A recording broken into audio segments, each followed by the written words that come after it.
അസ്സലാമലൈക്കും. കണ്ണൂർ ഗ്രാമ കുക്കിങ്ങിലേക്ക് എല്ലാവർക്കും സ്വാഗതം. ഞാനിവിടെ ഉണ്ടാക്കുന്നത് മുട്ടസിർക്കയാണ്. അതിന് ഞാൻ എടുത്തിട്ടുള്ളത് പച്ചരി 1 മണിക്കൂർ വെള്ളത്തിൽ കുതിർത്തി കഴുകി എടുത്തിട്ടുണ്ട്. അതിന് ഞാൻ 4 ടേബിൾ സ്പൂൺ, അതായത് അര കപ്പ് ചോറ് എടുത്തിട്ടുണ്ട്. പിന്നെ ആവശ്യത്തിന് അരച്ചെടുക്കാൻ വെള്ളം. നമുക്ക് ഇത് മിക്സിയിലിട്ട് അരച്ചെടുക്കാം. ഇത് ഈ ചോറ് ഇതിൽ യോജിപ്പിച്ചെടുക്കാം. മിക്സ് ചെയ്യാം. മിക്സ് ചെയ്തിട്ടുണ്ട്. ഇതിൽ മിക്സിയിലിടാം.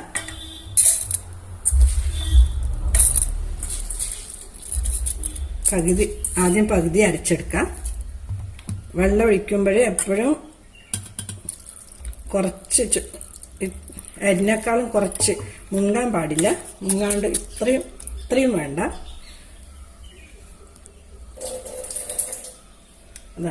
ഇങ്ങനെ കുറച്ച് അരിന്റെ കുറച്ച് അടിയിലായിട്ടേ വെള്ളം വരാൻ പാടുള്ളൂ. ഇത് അരച്ചെടുക്കും. അരച്ചെടുത്തിട്ടുണ്ട്. ഇതുപോലെ ആയിരിക്കണം അരച്ചെടുക്കുമ്പോൾ. ഈ കട്ടിയിലായിരിക്കണം അരച്ചെടുക്കാൻ. നന്ന ലൂസും ആകരുത്, നന്ന കട്ടിയാലും. നന്ന കട്ടിയായാൽ ചുട്ടെടുക്കുമ്പോൾ അതിൻ്റെ ഉള്ളിൽ പച്ച ഉണ്ടാവും. ഇതുപോലെ തന്നെ ബാക്കിയുള്ള അരി അരച്ചെടുക്കാം. അരി അരച്ചെടുത്തിട്ടുണ്ട്. ഇതിലേക്ക് 3/4 ടീസ്പൂൺ ഉപ്പ് ചേർത്ത് കൊടുക്കാം. നല്ലപോലെ മിക്സ് ചെയ്യാം.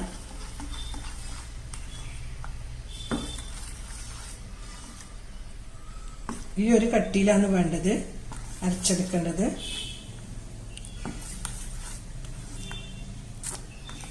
ഇത് ചുട്ടെടുക്കാം. ചീനച്ചട്ടി അടുപ്പിൽ വെച്ച് ചൂടായിട്ടുണ്ട്. അതിലേക്ക് വെളിച്ചെണ്ണ ഒഴിച്ചു കൊടുക്കുന്നുണ്ട്. മതി, ഇത്ര വെളിച്ചെണ്ണ മതി. വെളിച്ചെണ്ണ ചൂടായിച്ചാകുമ്പോൾ ചുട്ടെടുക്കാം.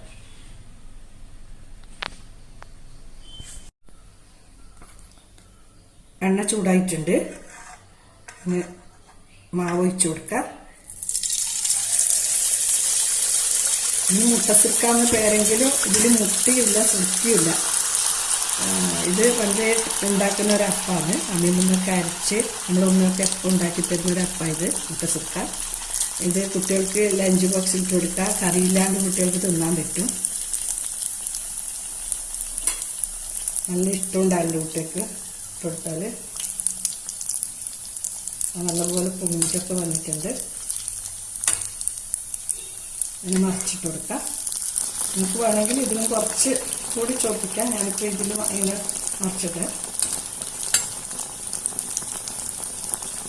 നന്നായി നേർന്നാൽ കുറച്ച് ലൂസായി പോയാൽ പിന്നെ എണ്ണ കുടിക്കും.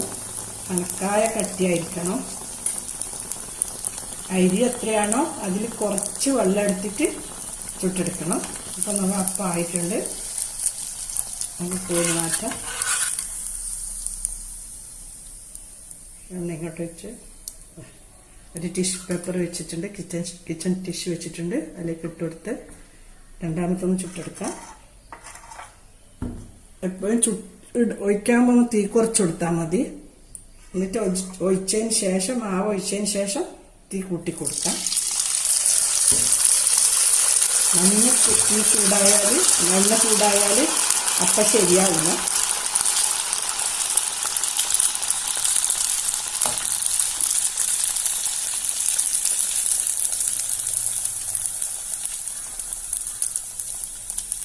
തീ കൂട്ടി കൊടുത്തിട്ടുണ്ട്.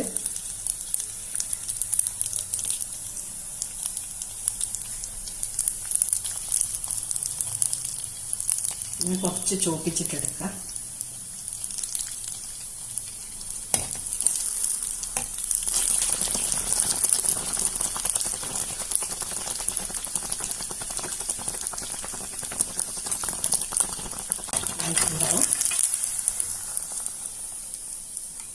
അരി കട്ടി കൂടിയാൽ ഉള്ളിൽ പച്ച കിട്ടും. അതുകൊണ്ട് നല്ലപോലെ ശ്രദ്ധിക്കണം. അത് കട്ടി കൂടാനും പാടില്ല, അധികം ലൂസാകാനും പാടില്ല. ഈ ഒരു പരുവത്തിലായാലും ആക്കാൻ. തീ കുറച്ച് കൊടുത്തിട്ടുണ്ട്. വീണ്ടും ഞാൻ ഒഴിക്കുന്നു.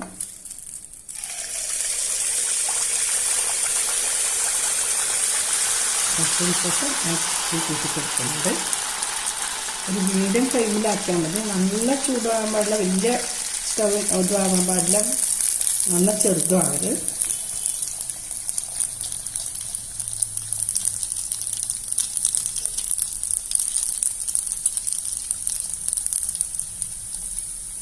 ഇനി ഇതുപോലെ ബാക്കിയുള്ള അപ്പങ്ങളിൽ ചുട്ടെടുക്കാം.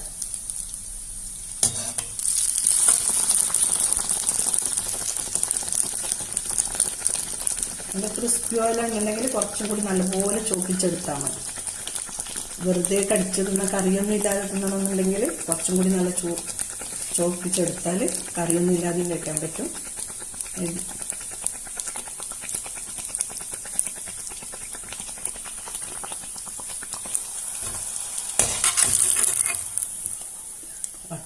ഇനി മറ്റുള്ളത് നമ്മളപ്പം ഫുൾ ഏകദേശം ചുട്ടെടുത്തായി. ഇതിലാ ചുട്ട് തീർന്നിട്ടുണ്ട്.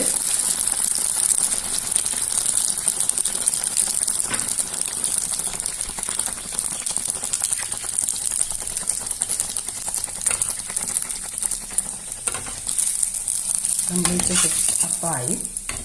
ഫ്ലെയിം ഓഫ് ചെയ്യട്ടെ. അടിപൊളി മുട്ടസിർക്ക ആയിട്ടുണ്ട്. ഇത് ഡിന്നറായിട്ടും കഴിക്കാം. ബ്രേക്ക്ഫാസ്റ്റിന് നല്ല ഒരു ഇതാണ്. ഇത് ഇറച്ചിക്കറിയുടെയോ ചിക്കൻ കറിയുടെ കൂടെയോ ബീഫിന്റെ കൂടെയോ അല്ല നല്ല മുളകിട്ട മീൻ കറിയുടെ ഏത് കറിന്റെ കൂടെയും നല്ലതാണ്. കറിയില്ലാതെ ചായക്ക് വെറുതെ ചായക്കും കഴിക്കാം.